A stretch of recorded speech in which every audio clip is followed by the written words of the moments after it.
Hello and welcome to Conspiracy Boulder. You're not a boulder, you're a rock!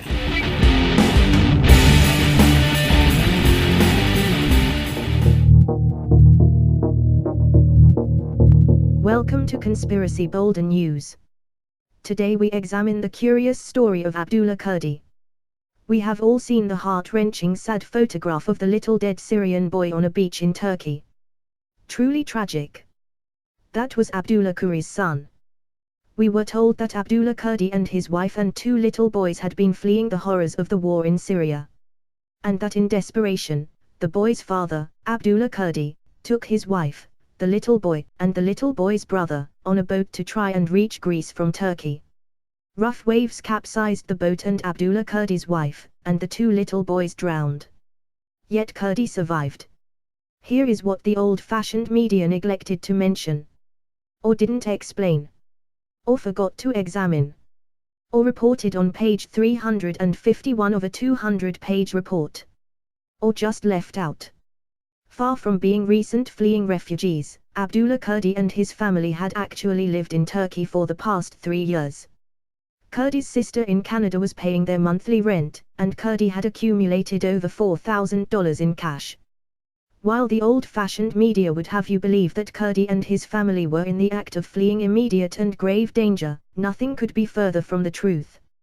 In fact, Kurdi's own sister in Canada announced, during a live TV interview, that she and Kurdi had decided that he should go to Europe with his family, so he could get his teeth fixed, and that's why, according to Kurdi's sister, the family ended up on a boat to Greece.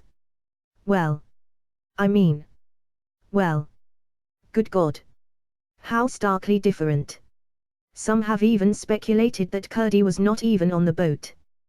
They say that his lack of any visible injury from a reported 3 hours being mauled by the sea, is miraculous.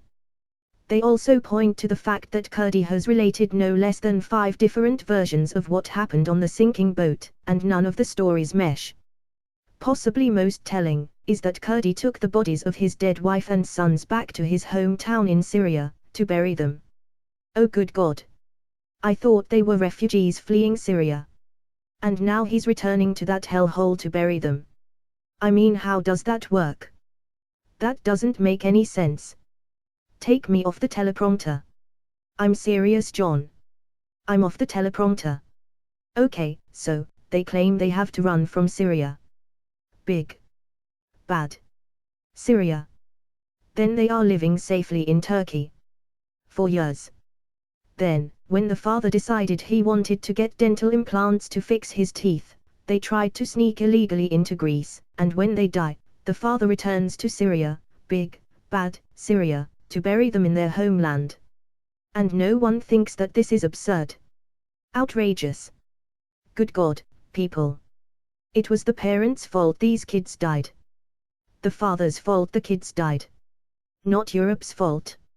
Not Greece's fault. The father needs to be arrested immediately and face charges for endangering the lives of his little children, while trying to illegally enter a foreign country. He needs to be prosecuted for his carelessness. He needs to be held accountable for his reckless acts, and the decisions he made, that directly resulted in the deaths of his immediate family. Think about it. Wake up, people. I'm done. Conspiracy Boulder News will return after this break.